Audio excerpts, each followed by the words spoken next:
Jawaar osoo sababa biraa ta'e osoo inni jiru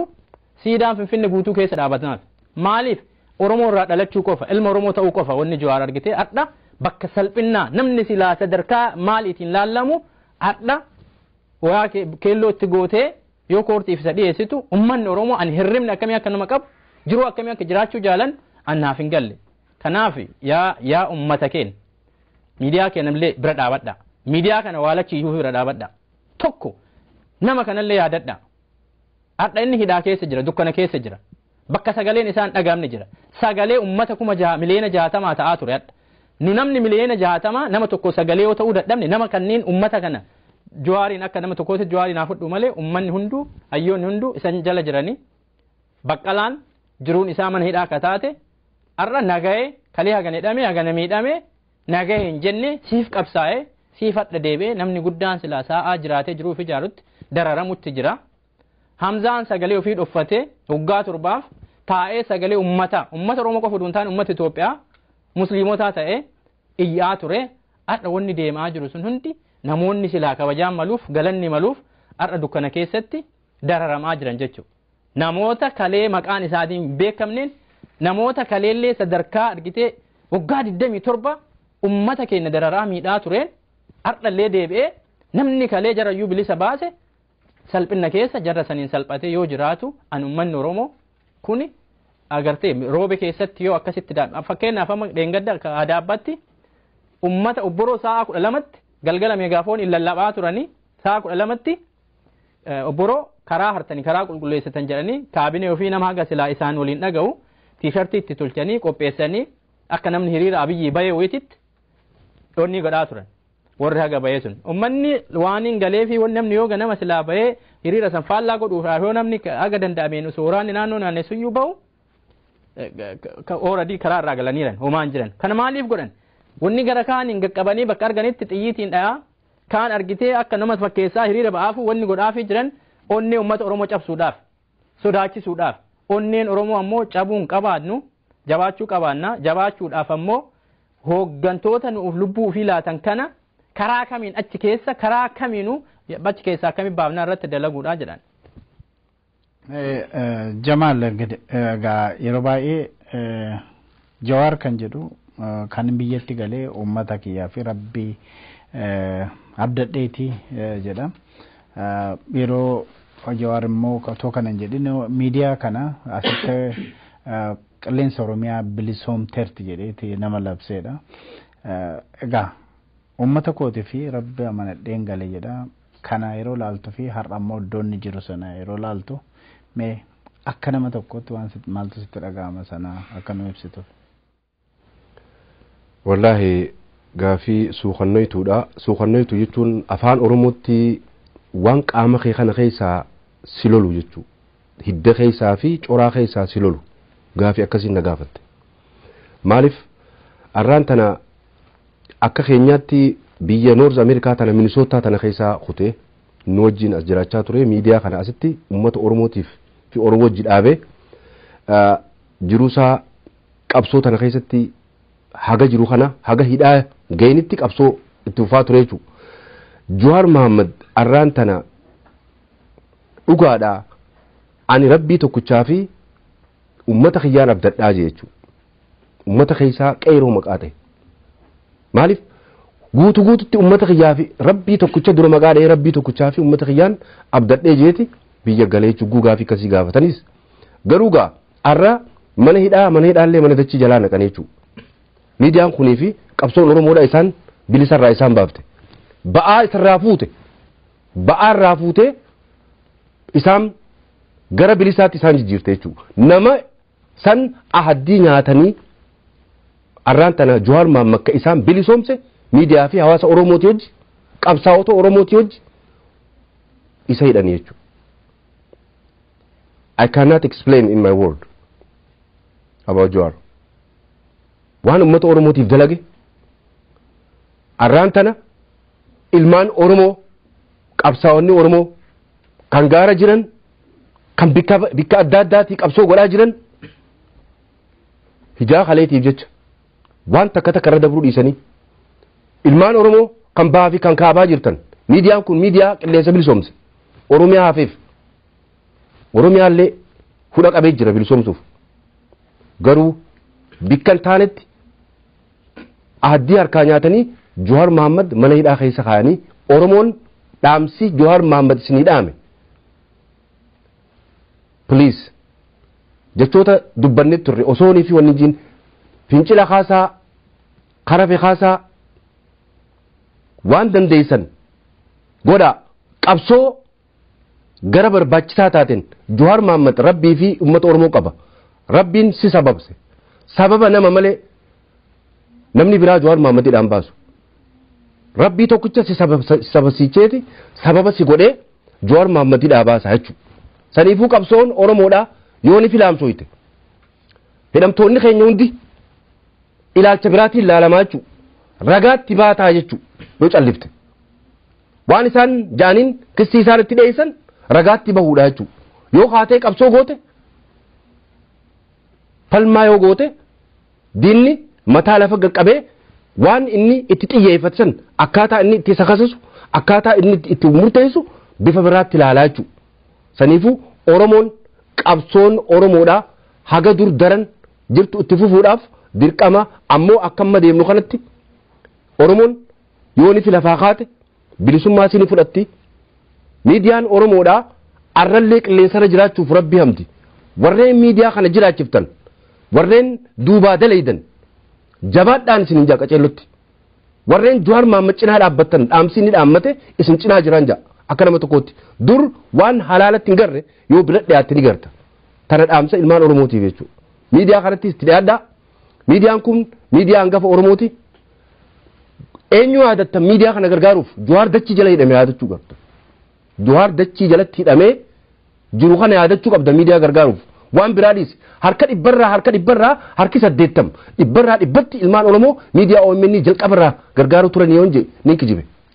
harka dhibbarraa harki 80 gargaaraa turtan diidamman haftan illee itti dama waan hidhaa keessa jiruuf maaliif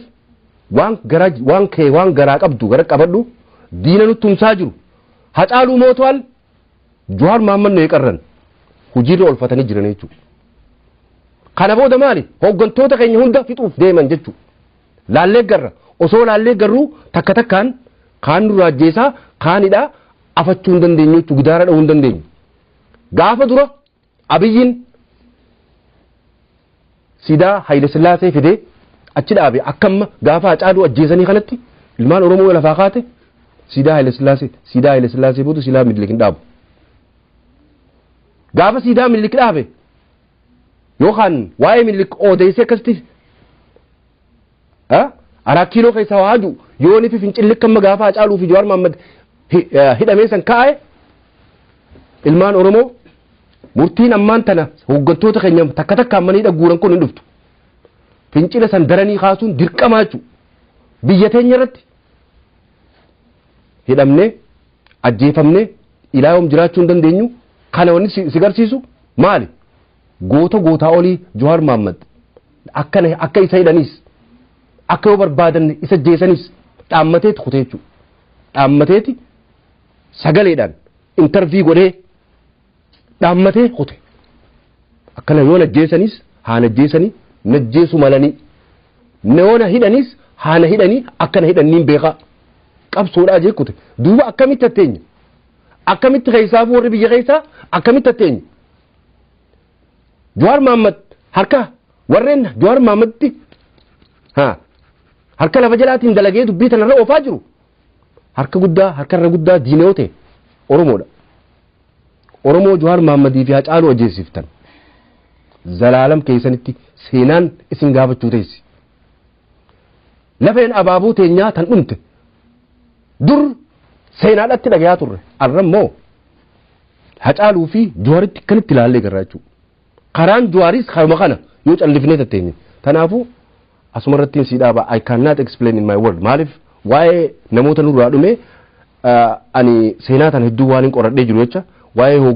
gootawwanii kana gizeen haasa'u emotional ta'eetiin haasawa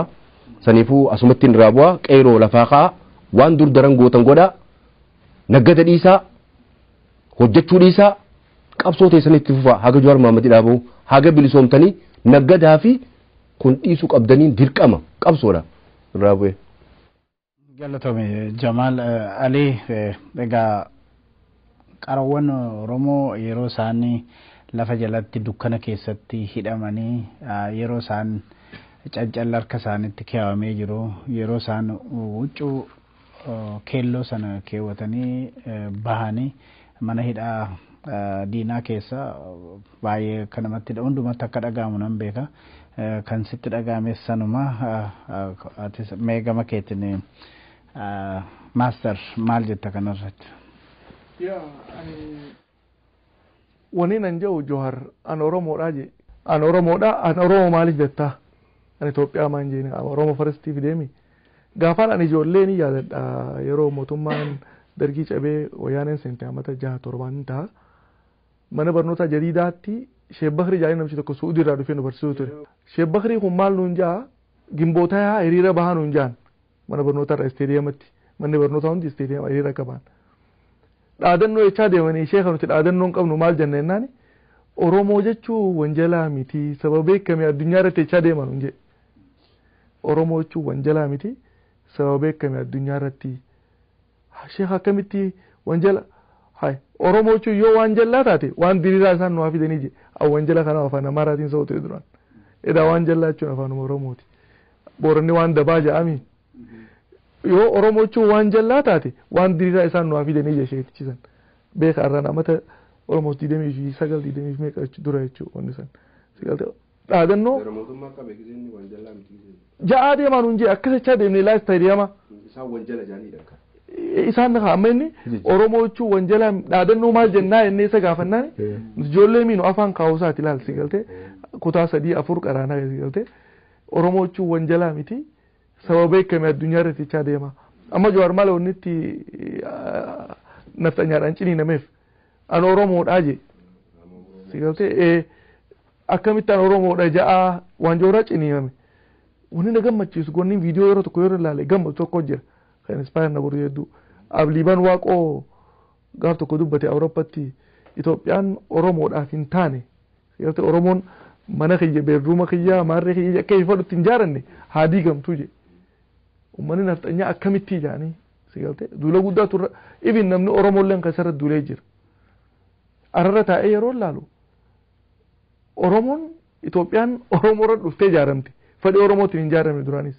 ilaa irratti fedhii Oromootiin dhifteen beektu Jawaar faan amma qaabsoo gaafa jalqaban dantaa Oromoo mul'ifnaa Oromoo wal dhageessifnaa jaanii ka'an sigalte waan kana Habashaan dura dhaabbachuudhaaf godhaa jirtu arra Geetaachoo Asaffaa Maqalee keessa nagayaan jiraachaa qilleensa nagayaa fudhachaa Jawaar mana hidhaa yeroo ta'u Finfinneetti garaagarummaa nama humna qabu fi humna hin qabne nu agarsiisa kalee Oromoo torchi godhaa harka muraa ajjeesaa miidhaa adda addaa irratti oofaa ture Geetaachoon abbaan goo ture arra inni nagayaan jiraachuu jira Jawaar immoo sagalee Oromoo dubbachuu isaatiif arran tana mana hidhaa jira harki Jawaar olaantummaan seeraa ka Jawaar irratti piraaktis ta'e akkamitti Maqaleetti piraaktis ta'uu dadhabu gaa'ettu humna qabaachuu humna dhabuudha wanni achi irratti arge maaliif yeroo hedduu jechi Jawaar dubbatu jira qabsoo karaa nagayaatti amannaa qabsoon karaa nagayaa addunyaan guutuun nagayaatti amanti garuu Ameerikaan amma misaa'ila yeroo tolche warra biyyoonni guddatan misaa'illi abaaboo miti waliif kennuuf akka abaabootti hin tolfanne waan tolfataniif qaban sigalte ergama qaba jechuun nagaya biyyaa eeguudhaaf birmadummaa biyyaa eegsisuuf uummata waan akkasii so ani akka kiyyatti Oromoon Jawaar karaa nagayaatti amanaa isiin abdadhee galaa jedhee galeefsan karaa inni itti amanu saniinis namuu hanga danda'uun qabsaa'u sigaltee maaliif gabbaatee an Oromoodha yoo jette sigaltee gabbaatee ajjechaan sirnurraa dhaabbatu amma hawwan gabbaanii ajjechaan nurraa dhaabbatuudha onni jaan akkamii jaanii jaayeti humna irra fudhatan yeroo duraatiif hawwan qoftiin hiriira boon akka Itoophiyaatti bar shamarran hiriira bahanii hin beekan ummata wajjin makaman malee shamarran addatti hiriira bahan dubbii jabaattee jechuudha garuu wanni isaan mudate hidhatti gudeedu ila ammatti direedhaa horeedhaa jiru jira direedhaatti haga ammatti horeedhaa jiru jira warra dhokotee ganda keessa jiru jira halgadda amma bilbileen ture namaan dubbise ganda akkanaatiin jira mana keenya kalee marsaniiti ummaati fuudhanii kutanii tanaan jettee jira sigalte so maaltu jira oromoon oromummaa isaatiin fitti qaanfachaa jira maali wanni dhufee sirni yeroon isaa dhume sirni kolonii biyya jechuudha oromootaan oromummaa irraa fuudhee an Itoophiyaadhaa miira joo keessatti